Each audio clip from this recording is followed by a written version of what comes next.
Hi, I'm CBS News contributor Jamie Wax, and we are here on Facebook Live with the great Paul Reiser. It's a thrill. I feel it. CBS contributor. That's right. That's a very kind of... I contribute. You contribute. I contribute. You're not detracting. You're giving back. Good for you. Some days I feel like I'm contributing. I had the pleasure of sitting down with you at the Comedy and Magic Club, very important place to you in Hermosa Beach a couple of months ago. Yes. For CBS This Morning, and we talked about your wide-ranging career. And the incredible fact that you basically took 15 years off of doing stand-up and almost everything else in show business. Yeah, I was kind of staying home, but I was writing and doing stuff, but it was mostly under the radar, behind the scenes, and I was writing a lot of things. And then for some reason, there is some sort of synchronicity that when I started going back and doing stand-up again, all these terrific other opportunities came up. I don't know the connection, but there seems to be something. There definitely seems to be something, because like Howard Stern used to call himself the king of all media. Yeah. I have to say, when I'm looking at 2017, you are kind of the king of all streaming platforms. I'd go wider than that. I'd say it's the year of me. You know, the year of the monkey. The year of Reiser. And then the year of me. You go to Chinese restaurants, you see a monkey, and then me. Okay, this is my year. But it really is. Okay, let's talk about this. You've got Red Oaks, which is, if you haven't seen this, it's kind of an homage to 1980s Caddyshack style comedy. It's a really sweet, there was the Caddyshack meets The Graduate. That's right. Coming of age, and I was just a hired hand there. I got to just come in and play with other people's words. So season 2 came out this fall on Amazon. Season 3. Season 3 came out this fall on Amazon. Yeah. And then on another streaming platform, Netflix, you got a little series that some people might know called Stranger Things. Yes, yes, I helped them out a little bit there. Yeah, and we were just nominated for an ensemble, a SAG award for an ensemble cast, and it hurts me a little bit. I got to share my award with all the kids, you know what I mean? But listen, if you got to do it, I want to help them. I want to help them. Look, you were nominated for so many Emmys throughout the course of Mad About You, which you created. You wrote the theme song to. That show was really your baby in a lot. Yeah. Is it still a thrill at this point to come back, get this attention, and then be nominated for a SAG award? You know, it's just fun to actually be doing fun work. I mean, it's interesting. Stranger Things is such a kind of different world than I would ever imagine myself or create for myself.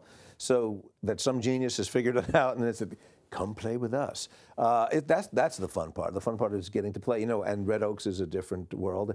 And then there's Johnny was a real thrill for me because that was something that was original idea, my buddy David Simon and I, and we created this thing into, I'm not in it, but then just to move the parts around and get these great actors, with Jane Levy and Tony Danza and Ian Nelson, and recreate this world, and then to finally see it. You know, it's on Hulu, and it took a long time to get this show out there for a whole bunch of reasons.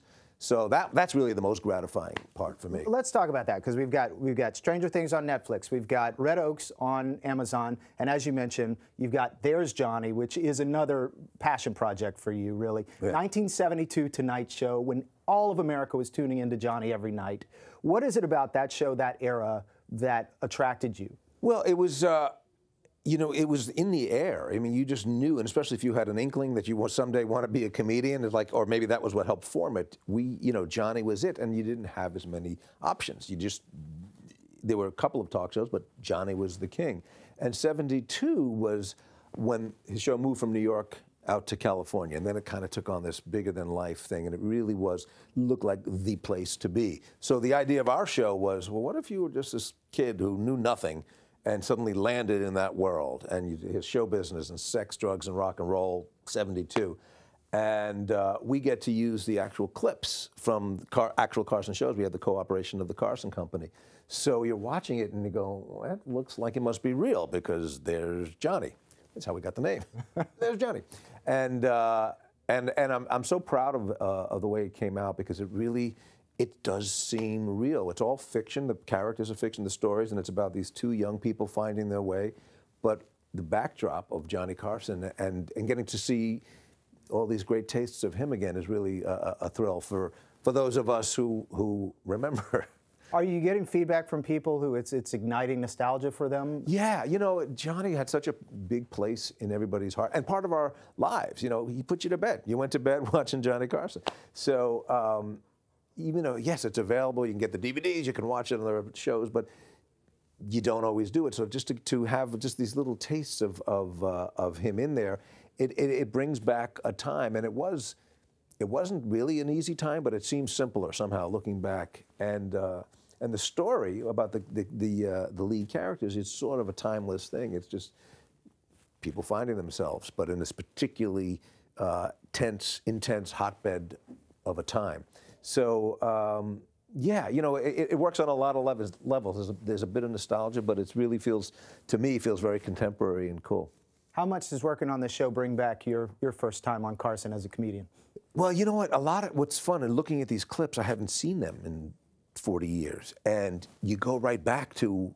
I remember seeing George Carlin. I remember staying up to watch that one. And there's Albert Brooks. And yeah, for me, for comics of my generation, that was the goal. You get on Johnny and you play that in your head for years, way before you should be even thinking about it, going, I'm going to come out through that curtain, and you picture that. That curtain is so iconic that every comedian knows, yeah, I want to step through that curtain and into show business. Well, I hope everybody will watch it. It's a Me really too. That's all I asked, show. by the way. I got an early look at it, and I was very lucky. And You did. I did share it a little bit and tell some other folks. But There's Johnny streaming right now, right? Right now on Hulu.